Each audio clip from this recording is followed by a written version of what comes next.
have played Elden Ring, I'm sure you have noticed parallels between certain parts of the game and certain Christian beliefs. Is this a simple metaphor, or does it highlight an important Christian moral? Join me as I explore the Christian theme hidden in Elden Ring. First, let's discuss the way Christianity is symbolized in Elden Ring. One of the most overlooming examples of this is the Greater Will. The Greater Will parallels both God as a whole and God the Father specifically, having many of the same characteristics. Like God, the Greater Will is a supreme being who is not physically present in the plane. The Greater Will is a mystery as a whole, despite having thousands of people who devoted their lives to it.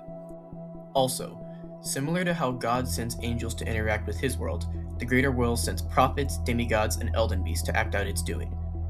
Additionally, the Greater Will gives grace to people of its land in order to save them from death. While there is no heaven in Elden Ring, the afterlife is known to consist of returning to the Erdtree.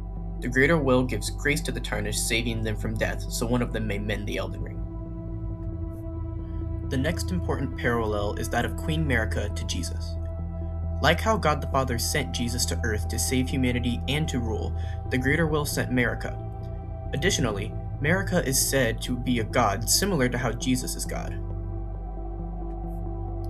The last comparison of note is that of the Elden Ring to the Holy Spirit. While it is a smaller connection, it exists to symbolize two things. One is to parallel the order and guidance the Holy Spirit brings to humanity, and the other is to complete the parallel of the Holy Trinity when it is revealed that the Elden Ring, Elden Beast, and Queen Marika exist within the same vassal.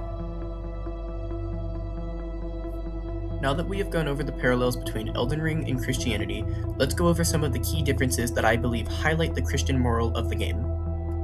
First is that Queen Marika was a created being. While God the Father and God the Son have always existed and will always exist, Queen Marika was a created being that the Greater Will chose to turn into a god.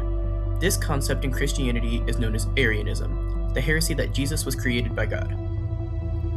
Sending a created being to serve as the leader and redeemer of man is problematic as they are imperfect. They will choose their own wants and desires over the people who rely on them. This is exactly what Queen Marika does, leading to the shattering of the Elden Ring and chaos taking over the lands between. Next is the fact that the Greater Will is also imperfect. In Christianity, God stands alone, as the one God with no equal and no rival. On the other hand, the Greater Will coexists with other outside gods like the Frenzied Flame or the Glow-Eyed Queen. The Greater Will is evidently not all-powerful or perfect, meaning that it is unfit to rule over all. When you combine the imperfect nature of both the Greater Will and of Queen Marika with the final key difference, the point is driven home. What is this final difference? The fact that the Greater Will abandoned the lands between.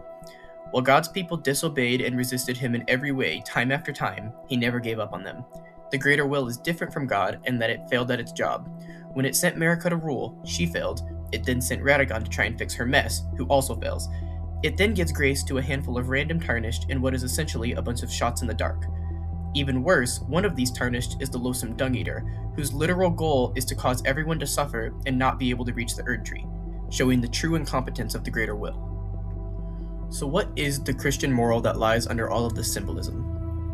It's that God is God and no one else is fit to have his position as ruler over all. Anything with an imperfect nature that is not all-powerful would make mistakes like the Greater Will and would ultimately fail at its job.